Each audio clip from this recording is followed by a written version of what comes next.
5 invités ce matin. Edwige Chevrillon, bonjour, de BFM Business. Damien Abad des Républicains, merci. Emmanuelle Ménard, députée non inscrite. Thierry Arnaud aussi. Et Benoît Simian, député de La République En Marche. Edwige Chevrillon, Carlos Ghosn est sorti. Notre question ce matin, est-ce que l'État a lâché Carlos Ghosn ?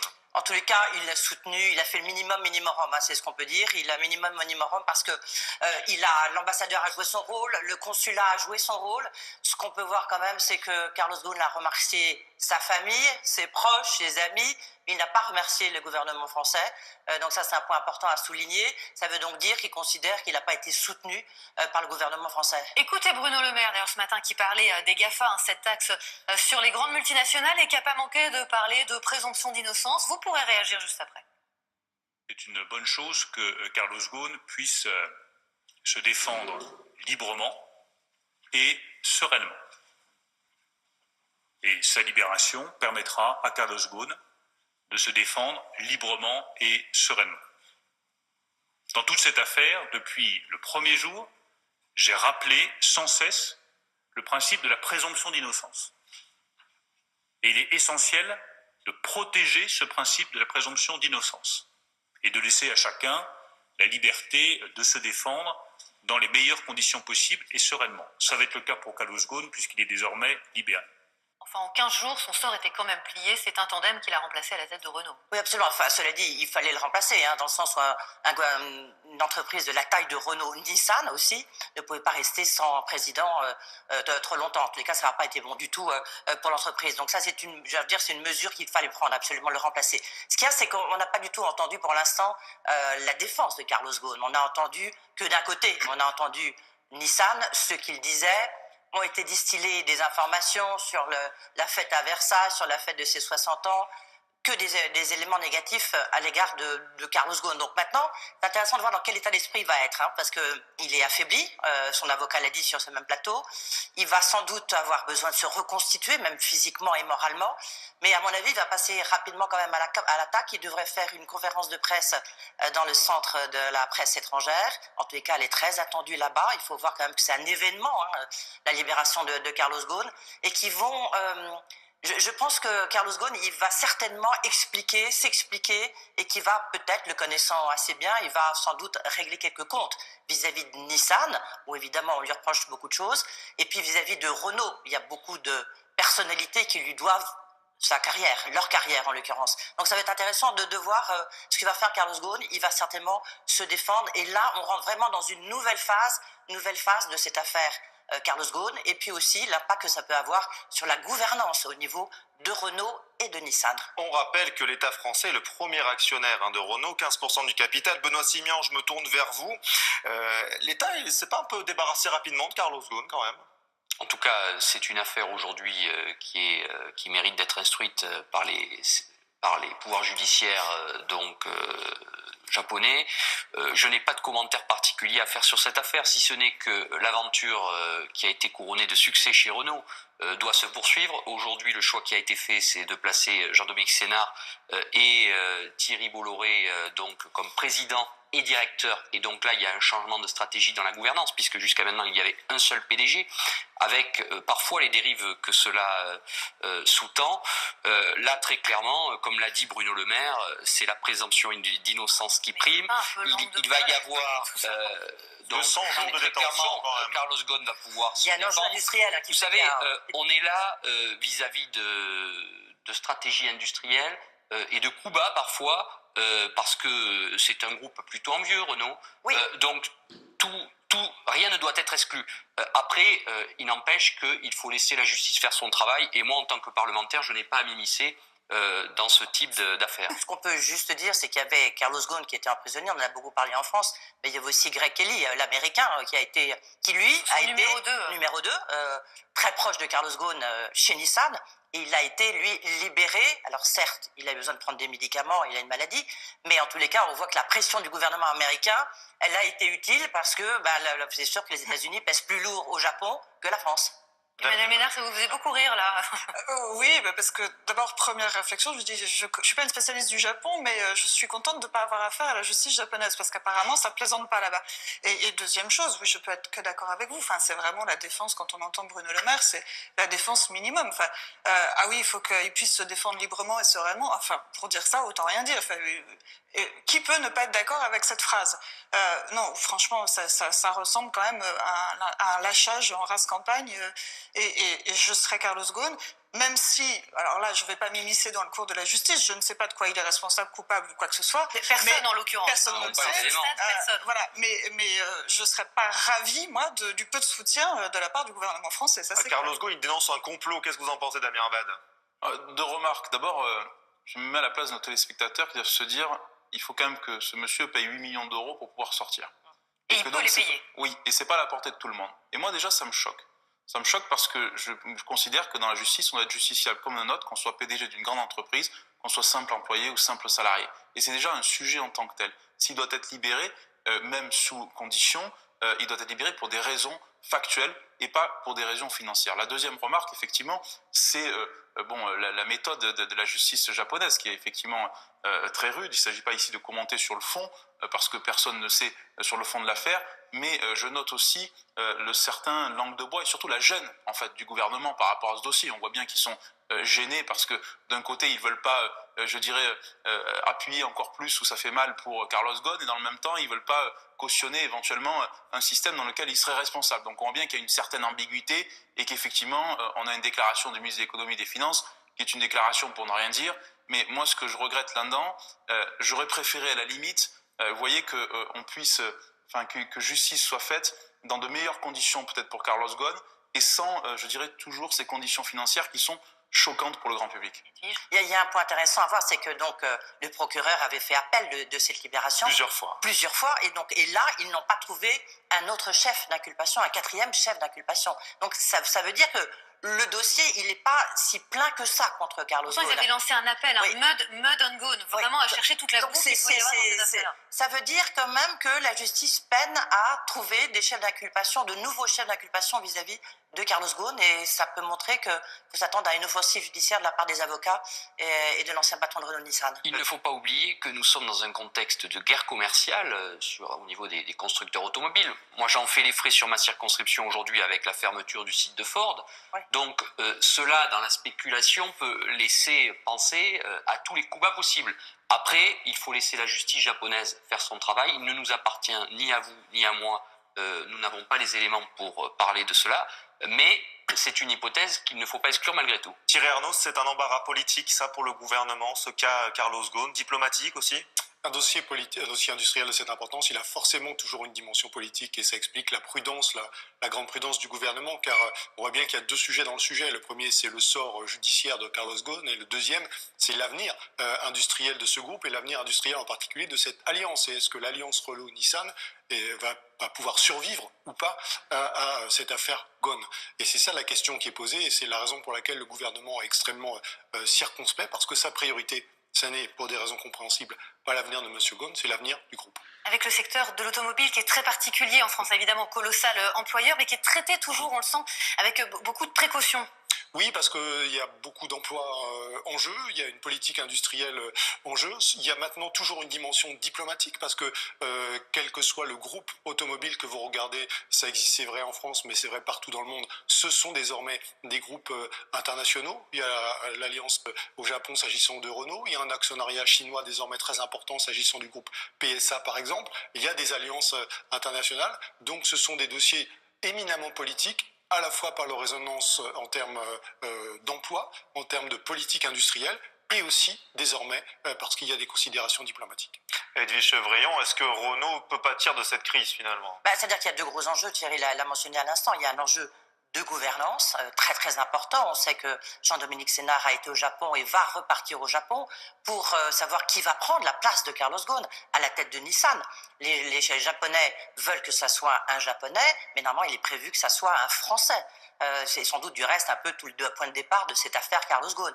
Après, il y a la question de l'Alliance qui va aussi présider l'Alliance, et puis surtout, il y a la question du capital, parce que les Japonais, ils veulent clairement, c'est là où on insiste, un peu un mouvement nationaliste très fort. En l'occurrence, les Japonais, ils veulent reprendre un peu le pouvoir de Nissan et de Mitsubishi, dont on ne parle pas beaucoup.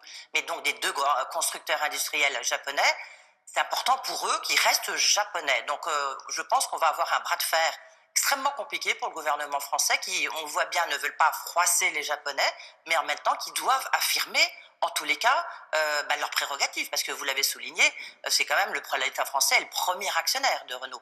Mais là, je pense que ça va être des enjeux très très lourds à traiter diplomatiquement, politiquement, mais avec à la clé de beaucoup d'emplois. Est-ce qu'on a les moyens de se défendre, Benoît Simion? Est-ce qu'on a les moyens en France de défendre nos champions industriels? En tout cas, ce qui compte dans cette affaire, c'est qu'en effet, Renault poursuive sa trajectoire qui est en forte croissance sur le marché mondial notamment. Moi, je fais confiance à la nouvelle gouvernance. Après, sur le plan judiciaire, en effet, tentative de déstabilisation ou pas, il faut défendre nos fleurons industriels. Et on a vu des grands groupes à travers les concurrents entre Airbus et Boeing, les tentatives de déstabilisation sur le sujet d'Alstom. On a connu tout un tas. C'est des milieux industriels où les politiques sont très agressives, très offensives. Oui, mais donc les politiques, clairement... rarement, vous citiez Blanquefort tout à l'heure, Ford, quand il y a le politique face à l'industriel, le politique perd, n'a pas de pouvoir. Il y a des règles, nous sommes dans un état de droit. Sur le sujet de Ford Aquitaine Industrie, je peux vous dire que nous avons été au combat jusqu'à la dernière minute. Mais vous avez perdu. Et ce n'est pas terminé, non. Nous sommes en train de négocier la réindustrialisation du site avec il y a 500 Ford. personnes qui vont être licenciées. Ford a mis 20 millions sur la table pour travailler avec nous sur la réindustrialisation. Il y a un site à proximité où Ford détient 50% des actions qui comptent 1300 salariés. Donc, vous voyez, tout ça est extrêmement compliqué. Ça ne peut pas se régler sur un plateau en 5 minutes. Mais en effet, cela relève de la stratégie industrielle et l'importance d'avoir un grand ministère de l'industrie en France, comme c'est le cas aujourd'hui, avec Bruno Le Maire qui pilote ces dossiers-là. Oui, enfin, il y a juste quand même un petit sujet, c'est qu'au-delà des règles de l'état de droit, il y a la question du volontarisme politique. Et force est de constater... Non, il n'y est pas.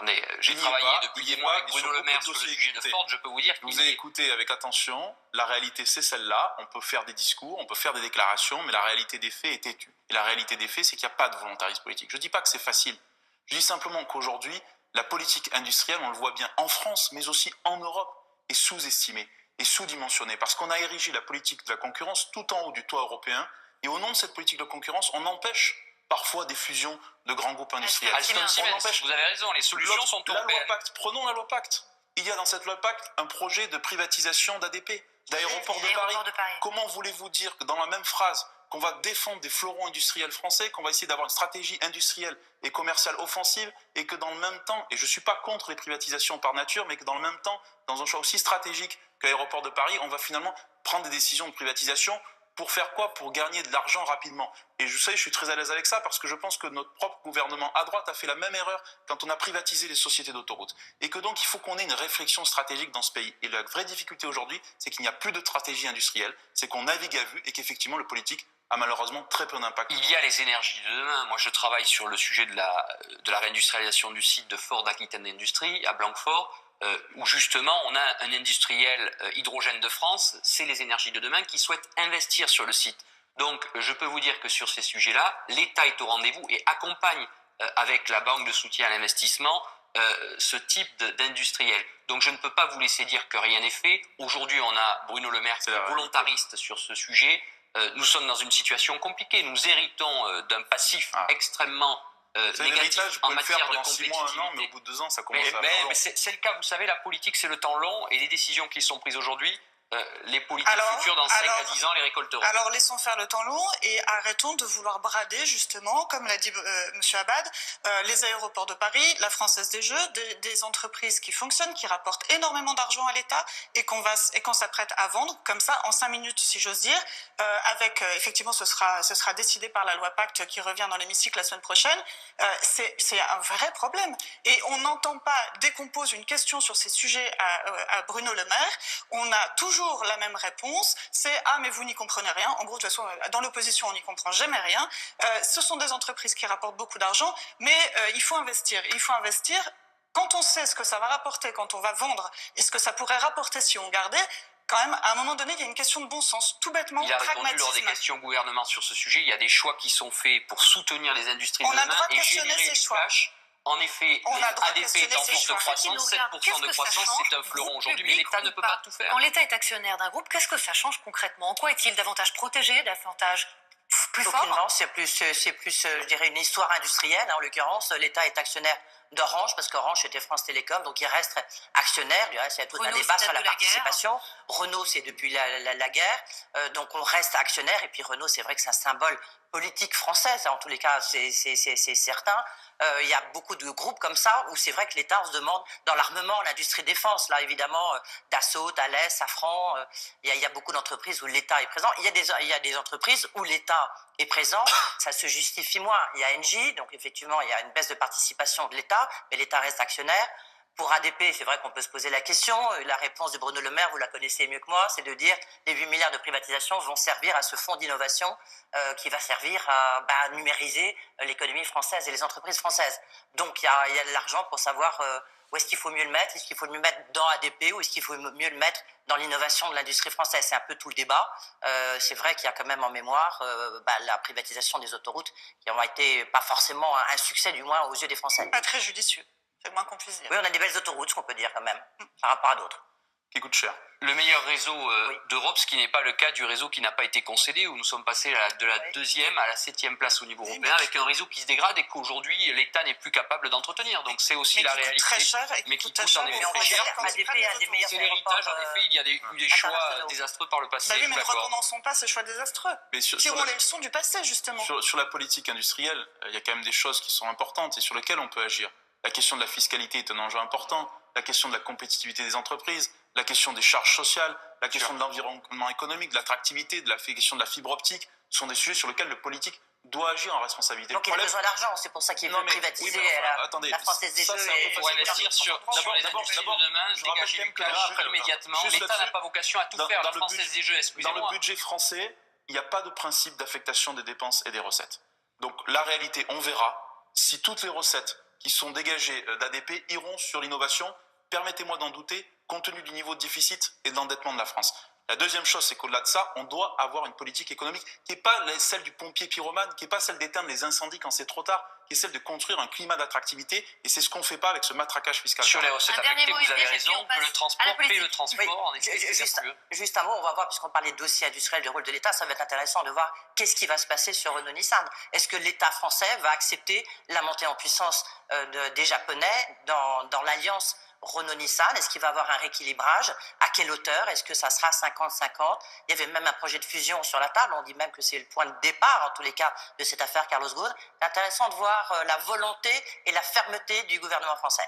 Merci Edwige. On va passer à l'autre thème de ce débat, la droite, la politique. Oui, on a beaucoup évoqué Bruno Le Maire, cet homme de droite, qui est défendu ce matin en plateau par un LaREM, parce que voilà, c'est comme ça aujourd'hui que fonctionne cette majorité. Non, attendez, je ne suis pas le député du gouvernement, je suis le député du Médoc, en l'occurrence de la Gironde.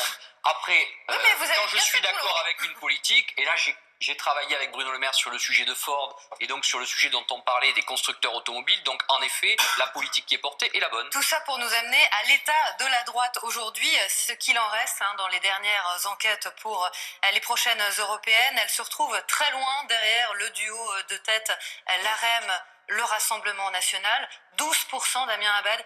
Qu'est-ce qui s'est passé? C'est la faute de Bruno Le Maire justement, il vous a sabordé?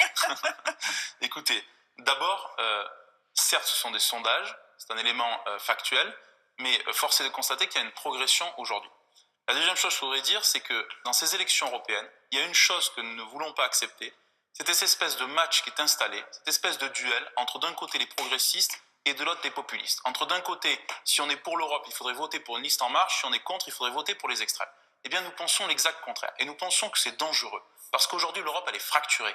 Elle est fissurée entre les États. Elle est fissurée entre l'Est et l'Ouest. Et aujourd'hui, on a quoi? On a un président de la République qui se contente de faire des discours, des déclarations et des tribunes. Que s'est-il passé de concret en Europe entre le discours de la Sorbonne du président de la République et aujourd'hui la tribune? Rien ou quasiment rien sur des sujets fondamentaux. La question migratoire, la question fiscale, la question du pouvoir d'achat. Nous, ce qu'on veut, c'est une Europe du concret, une Europe de la performance. C'est ni l'Europe de la complaisance incarnée par les En Marche, ni l'Europe de la puissance incarnée par les Jean-Pierre Raffarin, quand même, il soutient Emmanuel Macron, finalement. Hein, écoutez, d'abord, c'est pas une surprise, c'est pas une certes, nouveauté. c'est un membre de votre famille, quand même. Et moi, je constate chaque jour que le nouveau monde récupère des éléments de l'ancien monde. Eh bien, nous, on veut incarner l'avenir. Vous restez l'ancien monde. On veut incarner une nouvelle génération politique. Et la réalité, je le regrette toujours, parce que Jean-Pierre Raffarin a été, comme d'autres, l'un des artisans de l'UMP. Mais aujourd'hui, force est de constater que Jean-Pierre Raffarin n'est pas l'alpha et l'oméga de la vie politique française, ni de la droite française. Non, mais c'est un signal. Mais du centre, Mais en tout cas. le signal, attendez, le signal, c'est quoi? D'abord, si Jean-Pierre Raffarin a révélé cela, c'est parce que Laurent Wauquiez l'a mis finalement devant ses contradictions et lui a demandé de clarifier sa position. Bien sûr, et moi je ne suis pas de ceux qui disent que c'est une bonne nouvelle. Je le dis très clairement, ce n'est pas une bonne nouvelle, c'est jamais une bonne nouvelle quand quelqu'un de notre famille politique part. Mais il faut aussi regarder les choses en face. Aujourd'hui, que nous demandent les Français? Que la droite assume ses convictions. Que la droite arrête de s'excuser d'être de droite. Que la droite, une fois en responsabilité, assume ce qu'elle a dit quand elle est en campagne. Et excusez-moi de vous dire, vous êtes d'accord avec ça, Emmanuel Ménard? On ne voit pas les visages en face de vous, il y a un petit peu de C'est un peu scepticisme. circonspect, on va dire. Juste un point, la liste En Marche, elle est soutenue par qui aujourd'hui? Moscovici, Bayrou, Raffarin. Tous ceux qui ont échoué dans la politique européenne d'hier. Ah bah, Alain Emmanuel Juppé. Ménard, alors qu'est-ce que vous en pensez? Et il y a Alain Juppé, il ne faut pas oublier Alain Juppé, effectivement. Donc, Il y a son effectivement, devoir de réserve désormais. tout le vieux monde qui a rejoint la République En Marche. Non, ben moi, je suis 100% d'accord. Je suis pour l'union des droites.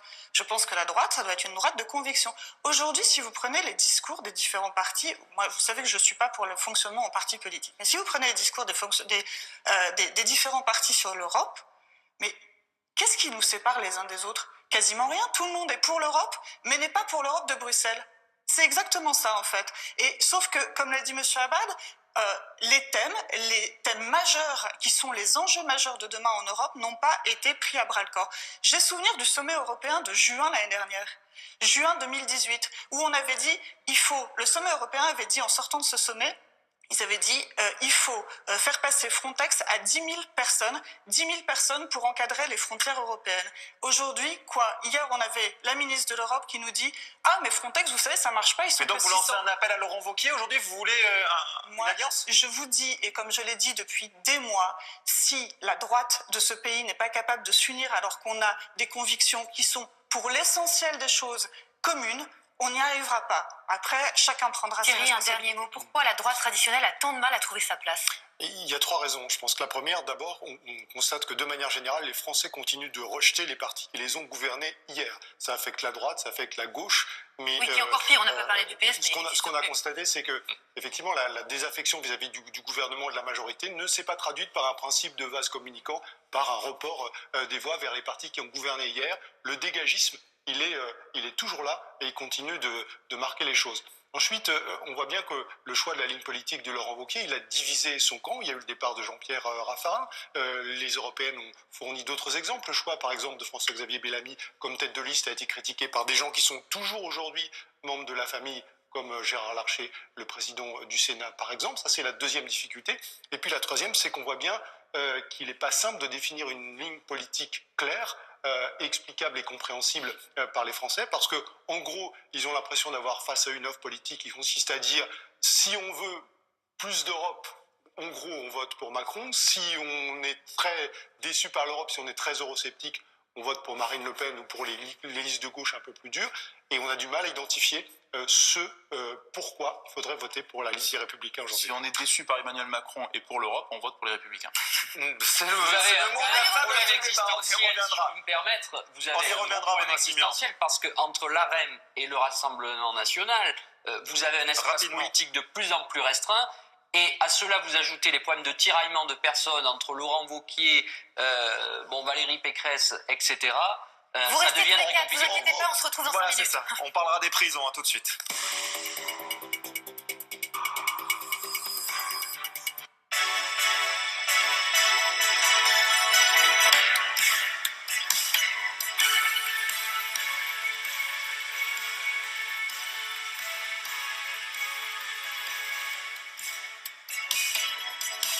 On se retrouve chaque matin dès 6h en direct sur BFM TV.